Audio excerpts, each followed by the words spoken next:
अगर मैं आपसे कहूँ कि सिर्फ 7 दिन के अंदर आप अपनी ज़िंदगी का पूरा डायरेक्शन चेंज कर सकते हो और वो भी बिना किसी एक्सट्रीम स्ट्रगल के, तो शायद आप हँस दो या फिर सीधा ये बोलो कि ये भी कोई मोटिवेशनल बकवास है जो हर जगह सुनने को मिलती है।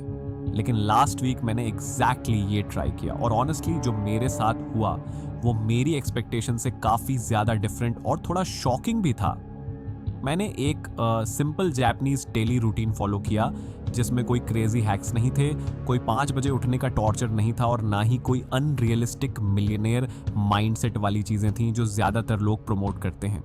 सिर्फ छोटी छोटी हैबिट्स थीं, लेकिन उनका इम्पैक्ट इतना पावरफुल था कि मुझे खुद रियलाइज़ हुआ कि प्रॉब्लम हमारी लाइफ में कम्प्लेक्सिटी नहीं बल्कि कंसिस्टेंसी की कमी है। आज मैं आपको अपने वो 7 दिन डिटेल में दिखाने वाला हूँ और आप एंड तक ज़रूर रहना, क्योंकि डे 4 पर जो रियलाइजेशन मुझे हुई उसने लिटरली मेरी सोच को झटका दिया। डे 1 पर मैं फुल मोटिवेशन के साथ उठा, अलार्म सेट किया, एक परफेक्ट रूटीन लिखा और अंदर से कॉन्फिडेंट था कि अब मेरी लाइफ ट्रैक पर आ जाएगी और सब कुछ स्मूथ हो जाएगा। लेकिन जैसे ही सुबह अलार्म बजा मैंने बिना सोचे समझे स्नूज कर दिया और उस वक्त मुझे एक छोटी सी चीज़ ने रियलाइज कराया कि प्रॉब्लम रूटीन नहीं बल्कि मेरी आदत है जो चेंज होने को रेडी ही नहीं है। उस दिन मुझे जापानीज रूटीन का पहला पावरफुल रूल समझ आया कि small wins matter more than big promises, क्योंकि हम अक्सर बड़े गोल सेट करते हैं लेकिन उनको स्टार्ट ही नहीं कर पाते।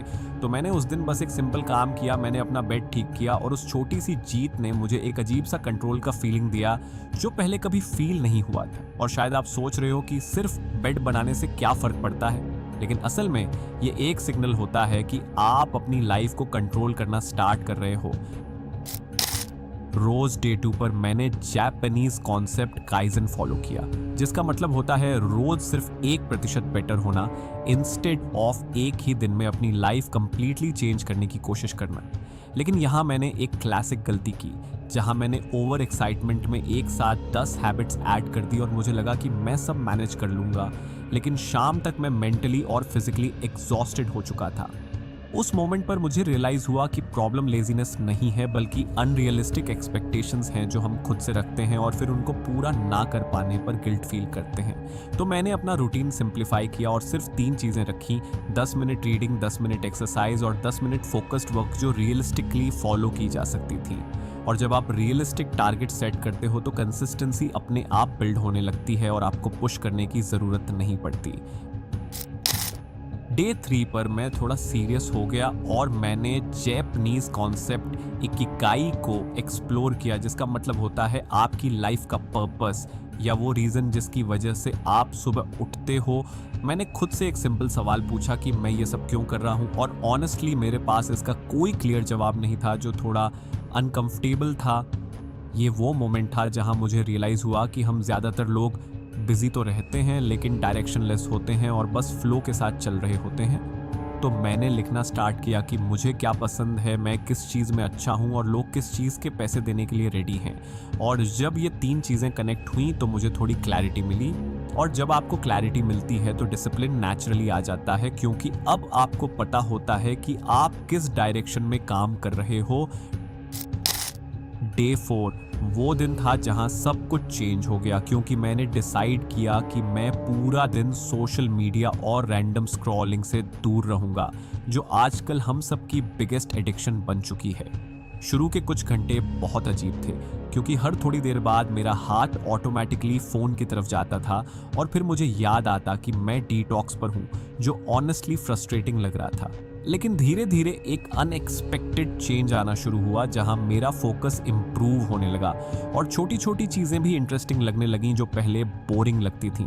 और यहाँ सबसे स्केरी रियलाइजेशन ये थी कि हम अपनी मर्जी से फ़ोन यूज़ नहीं करते, बल्कि फ़ोन हमें कंट्रोल कर रहा होता है और हमें इसका एहसास भी नहीं होता। अगर आप एक दिन फ़ोन के बिना अनकंफर्टेबल फील करते हो तो ये सिग्नल है कि आपको ब्रेक की ज़रूरत है। डे 5 पर मैंने अपना ईगो साइड पर रखा और जापानीज कॉन्सेप्ट शोशिन फॉलो किया, जिसका मतलब होता है बिगिनर माइंडसेट रखना, यानी हर चीज़ को ऐसे देखना जैसे आप उसे पहली बार कर रहे हो। इस अप्रोच ने मेरा प्रेशर काफ़ी कम कर दिया, क्योंकि मैं हर चीज़ परफेक्ट करने के बजाय सिर्फ सीखने पर फोकस कर रहा था। और जब प्रेशर कम होता है तो एक्शन लेना आसान हो जाता है और आप नेचुरली प्रोग्रेस करने लगते हो बिना बर्नआउट के।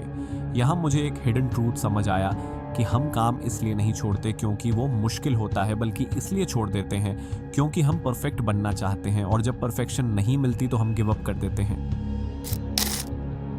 डे 60 पर मैं ऑनेस्टली ये एक्सपेक्ट कर रहा था कि मैं कंप्लीटली चेंज हो जाऊंगा, लेकिन रियलिटी ये थी कि मैं परफेक्ट नहीं बना और ना ही मेरी लाइफ एकदम आइडियल हो गई।